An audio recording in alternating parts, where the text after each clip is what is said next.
Hi guys, drugs medicine and pharma jobs YouTube channel में आप सबका स्वागत स्वागत है दोस्तों। आज हम बात करेंगे घमौरियों के बारे में। घमौरियों के कितने प्रकार के हैं, घमौरियों के लक्षण क्या हैं, घमौरियों के कारण क्या हैं कि किस कारण से होता है, घमौरियों से बचाव के क्या रास्ते हैं, घमौरियों की जांच डायग्नोस्टिक टेस्ट लैब क्या है, घमौरियों का इलाज क्या है, उसमें कौन कौन सी दवाइयाँ दी जाती हैं, घमौरियों के नुकसान क्या है। दोस्तों आज हम इन सब बातों पर चर्चा करेंगे दोस्तों। यह वीडियो सामान्य जानकारी के लिए। कोई भी दवा लेने से पहले डॉक्टर की सलाह अवश्य लें। अगर कोई वीडियो देखकर दवाई लेता है तो वह व्यक्ति स्वयं जिम्मेदार होगा। धन्यवाद। घमौरियों के प्रकार दोस्तों। घमौरियाँ जैसा कि आप देख पा रहे हैं, घमौरियों के निम्नलिखित 3 प्रकार की हैं दोस्तों। क्रिस्टलीय प्रकार, गहरा प्रकार, रुब्रा प्रकार। क्रिस्टलीय प्रकार घमौरियों का सबसे सामान्य प्रकार होता है। इसमें त्वचा की सतह पर द्रव, पसीना भरे छोटे स्पष्ट या सफ़ेद उभार होते हैं। इसमें खुजली या दर्द नहीं होता है। यह वयस्कों की तुलना में शिशुओं में अधिक आम है। गहरा प्रकार यह घमौरी का सबसे असमान प्रकार होता है।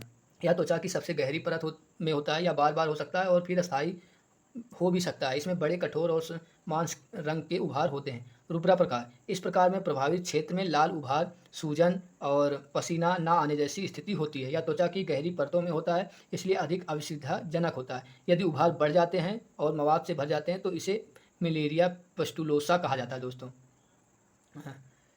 जैसा कि अब नेक्स्ट लक्षण, इसके लक्षण क्या हैं, कैसे आपको पता चलेगा कि आपको घमौरिया हो गया दोस्तों। तो उसके लक्षण हैं, वयस्कों में आमतौर पर त्वचा की सिलवटों और कपड़ों के त्वचा से रगड़ खाने वाली जगहों पर हीट रैश विकसित हो जाते हैं।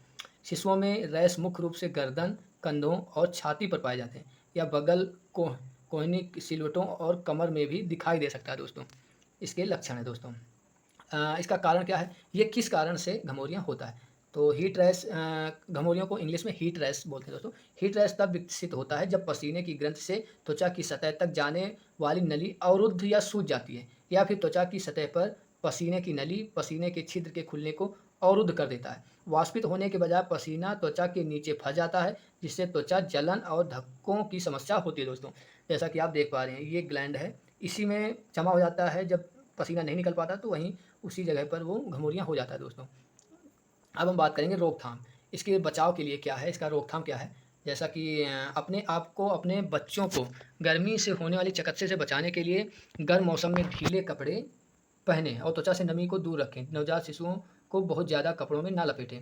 गर्मी के मौसम में शारीरिक गतिविधि सीमित रखें। छाया में या वातानुकूलित इमारत में रहें या हवा के संचार के लिए पंखे का इस्तेमाल करें। अगला, अपने सोने के स्थान पर ठंडा और हवादार रखें। ऐसी क्रीम और मलहम का प्रयोग ना करें जो रोम छिद्रों को बंद कर सकती हैं। क्लोनिडीन, बीटा ब्लॉकर्स और ओपाइड जैसी पसीना उत्पन्न करने वाली दवाओं से बचें। अब हम बात करेंगे घमौरियों की जांच दोस्तों।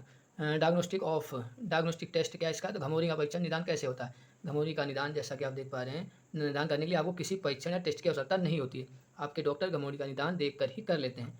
ठीक है दोस्तों। और इसका इलाज के लिए क्या है, इसके इलाज के लिए आप देख पा रहे हैं जैसा कि ये है कैंडिड पाउडर और क्रोसी पाउडर, ये यूज होता है। इसका क्या उपयोग है, इसका उपयोग आपको उपयोग पसीने और नमी के संचय के कारण होने वाले फंगल संक्रमण की रोकथाम या उपचार के लिए किया जाता है, या पीठ, गर्दन और कंधे पर होने वाली घमौरियों में राहत प्रदान करता है। इसके अलावा यह शरीर के अंतरंग भागों, अंडर आर्म्स, भीतरी जांघों, कमर और पैरों में होने वाली खुजली को रोकता है। यह सूजन, चकत्ते, लालिमा के कारण होने वाली त्वचा की जलन से भी राहत देता है दोस्तों। इसका इलाज बता दिया। अब है घमौरियों के नुकसान दोस्तों। घमौरियों के नुकसान क्या हैं, घमौरी से क्या क्या समस्याएं होती हैं। कभी कभी घमौरी बैक्टीरिया से संक्रमित हो सकती है। इसके द्रव से भरे हुए उभार दर्दनाक, बड़े और अधिक सूजन वाले हो जाते हैं। और घमौरी के एक बहुत दुर्लभ जटिलता है गर्मी से थकावट। यदि आपके बच्चे के पसीने वाली नलिकाएं बंद हैं तो शरीर स्वयं को ठीक से ठंडा नहीं कर पाता है, और फिर उसके बाद अनुपचारित गर्मी की थकावट से उष्माघात हो सकता है, और जिससे आपको घमौरियाँ होता है और जिससे वो रैसेस बन जाते हैं और पेन होता है दोस्तों। जिन्होंने मेरे चैनल को सब्सक्राइब नहीं किया है, प्लीज़ मेरे चैनल को सब्सक्राइब कर लें, जिससे नेक्स्ट आने वाली वीडियो की नोटिफिकेशन आपको मिलती रहे। थैंक यू, धन्यवाद।